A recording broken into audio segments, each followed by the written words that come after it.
পবিত্র ঈদ উল আজহার আনন্দ শিক্ষার্থীদের মাঝে ছড়িয়ে দেওয়ার উদ্দেশ্যে জগন্নাথ বিশ্ববিদ্যালয় ইসলামী ছাত্র শিবির ও কেন্দ্রীয় ছাত্র সংসদের পক্ষ থেকে 4টি গরু কুরবানি করা হয়েছে।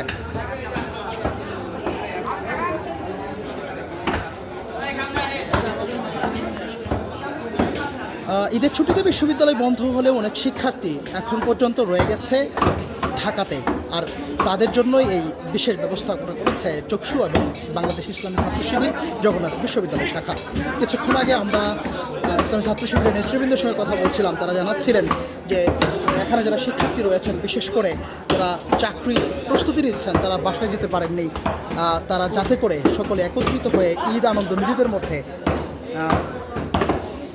বন্ধন করতে পারেন, সেই উদ্দেশ্যে আজকের এই আয়োজন। আপনাদেরকে আরও একটু জানিয়ে রাখতে চাই, জগন্নাথ বিশ্ববিদ্যালয় প্রশাসনের পক্ষ থেকেও একটি গরুর ব্যবস্থা করা হয়েছে। আপনারা দেখতে পাচ্ছেন এখানে যারা রয়েছেন, কর্মচারী যারা রয়েছেন, তারা কিন্তু স্বতঃস্ফূর্তভাবে মাংস কর্তন করছেন। এবং আমরা জেনেছি যে বিকাল 4টা নাগাদ শিক্ষার্থী এবং বিশ্ববিদ্যালয়ের যারা কর্মকর্তা রয়েছেন, তাদের মাঝে এই গরুর মাংস বিতরণ করা হবে।